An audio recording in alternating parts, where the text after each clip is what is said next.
Total health insurance claims में से 63% claims ऐसे हैं जो कि कैशलेस फाइल किए जाते हैं, यानी जो इंश्योर्ड है वो एडवांस कैश नहीं देता है। बाकी के अंदाजन 40% लोगों को रिम्बर्समेंट क्लेम लेना पड़ता है, यानी एडवांस पैसे इलाज के लिए देने पड़ते हैं और बाद में फिर वो क्लेम के तौर पर इंश्योरेंस कंपनी से पैसे लेते हैं। अब ऐसा नहीं है, रिम्बर्समेंट क्लेम में सिर्फ आपका टाइम ज्यादा लगता है, इसमें आपको प्रोसेस भी काफी लंबी चौड़ी हो सकती है, क्योंकि इसमें बहुत सा हैसल रहता है डॉक्यूमेंट्स को सबमिट करवाने का, कंपनी का अप्रूवल आने का, उसके बाद आपको क्लेम के पैसे मिलते हैं। तो इस रिम्बर्समेंट क्लेम के गैप को कम करने के लिए सभी इंश्योरेंस कंपनीज और जनरल काउंसिल ऑफ इंडिया ने यह डिसीजन लिया है एक नया इनिशिएटिव शुरू करने का, जिसका नाम है कैशलेस एवरीवेयर। यानी जो नॉन नेटवर्क हॉस्पिटल्स हैं वहां पर भी आप कैशलेस फैसिलिटी की सुविधा ले पाएंगे, ताकि आप अपनी हेल्थ इंश्योरेंस पॉलिसी का सही इस्तेमाल कर पाएं और आपको एडवांस कैश ना देना पड़े।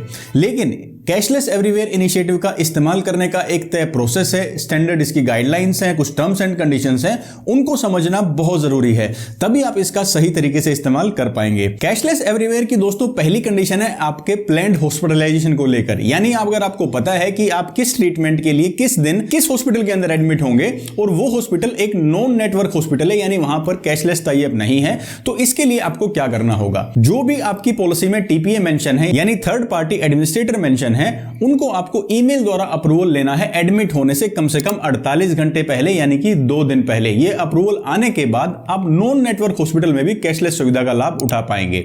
अब वहीं पर अगर बात करें इमरजेंसी हॉस्पिटलाइजेशन की, यानी किसी इमरजेंसी सिचुएशन में किसी नॉन नेटवर्क हॉस्पिटल में पेशेंट को एडमिट करवाना पड़ता है, तो एडमिट होने के अगले 48 घंटे के अंदर आपको सेम यही अप्रूवल अपने टीपीए से लेना है। इसके लिए आपको एक बकायदा फॉर्म फिल करना होगा, जिसका फॉर्मेट का लिंक मैंने आपको डिस्क्रिप्शन में दे दिया है। यह फॉर्म फिल करके आपको अपने टीपीए को ईमेल करना है, ताकि आपको कैशलेस ट्रीटमेंट का अप्रूवल एक नॉन नेटवर्क हॉस्पिटल में मिल सके। नेक्स्ट कंडीशन है दोस्तों उस हॉस्पिटल, उस मेडिकल फैसिलिटी को लेकर जहां पर आप ये नॉन कैशलेस ट्रीटमेंट को कैशलेस एवरीवेयर के तहत ट्रीटमेंट ले रहे हैं, उस हॉस्पिटल को जो भी इंश्योरेंस कंपनी की, हेल्थ इंश्योरेंस कंपनी की और पॉलिसी की जो गाइडलाइंस हैं एक मेडिकल फैसिलिटी और हॉस्पिटल्स को लेकर, वो फुलफिल करना जरूरी है। नेक्स्ट कंडीशन आती है आपकी कैशलेस ट्रीटमेंट को तभी अप्रूव किया जाएगा अगर वो सभी पॉलिसी की नियम व शर्तों को पूरा करती है, यानी ये ट्रीटमेंट अगर आपकी पॉलिसी में कवर्ड है तभी इसे कैशलेस का भी अप्रूवल दिया जाएगा एक नॉन नेटवर्क हॉस्पिटल में। कैशलेस ट्रीटमेंट के अप्रूवल के लिए जो फॉर्म आप भेजेंगे वो ड्यूली साइन होना चाहिए इंश्योर्ड के द्वारा, यानी जिनका ट्रीटमेंट हो रहा है उनके द्वारा।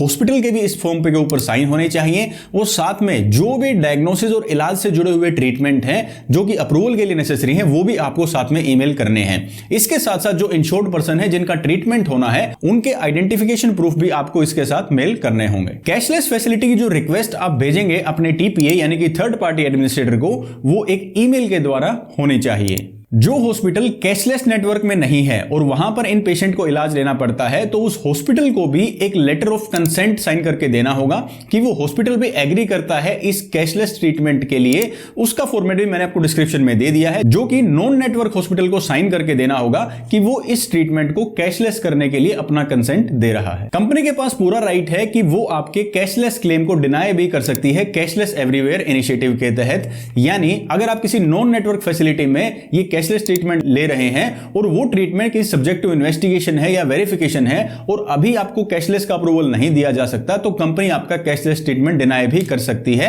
इसके लिए आपको बाद में रिइंबर्समेंट क्लेम फाइल करना होगा। इसमें कुछ नया नहीं है, क्योंकि फिलहाल भी जो कैशलेस हॉस्पिटल्स है वहां पर भी जरूरी नहीं है कि आपको कैशलेस ट्रीटमेंट का अप्रूवल मिले। अगर कोई ऐसा ट्रीटमेंट है जिसमें कंपनी को थोड़ा ज्यादा टाइम लगता है वेरिफिकेशन या इन्वेस्टिगेशन के लिए, तो वो उसमें कैशलेस क्लेम डिनाई कर देती है, बाद में आपको रिइंबर्समेंट क्लेम उसके लिए फाइल करना होता है। कैशलेस एवरीवेयर इनिशिएटिव से जुड़ी हुई ज्यादा टर्म्स एंड कंडीशन के लिए आप अपनी पॉलिसी में मेंशन टीपीए से कांटेक्ट कर सकते हैं, यानी थर्ड पार्टी एडमिनिस्ट्रेटर से कांटेक्ट कर सकते हैं। अगर आपका इन कंडीशंस के अलावा कोई सवाल है या कोई क्वेरी आपके माइंड में है तो आप उनसे संपर्क करें। कैशलेस एवरीवेयर की जहां तक बात है दोस्तों, मुझे लगता है कि अब की बार जनरल इंश्योरेंस काउंसिल ने और सभी इंश्योरेंस कंपनीज ने काफी बड़े लूप होल को पकड़ा है। यानी काफी सारे ऐसे क्लाइंट्स होते हैं, ऐसे पॉलिसी होल्डर्स होते हैं जिन्हें ज्यादा पैसा देना पड़ता है, एडवांस कैश देना पड़ता है है इलाज के लिए। अगर ये इनिशिएटिव इंप्लीमेंट सही तरीके से हो जाता है, ग्राउंड लेवल पर अच्छे से काम करता है और इसके बेनिफिट्स जो हैं वो एक्चुअली पॉलिसी होल्डर्स तक पहुंचते हैं, इसकी प्रोसेस स्मूथ रहती है, यानी कि इजीली अप्रूवल्स मिल जाते हैं और इजीली इसका काम करने का तरीका रहता है,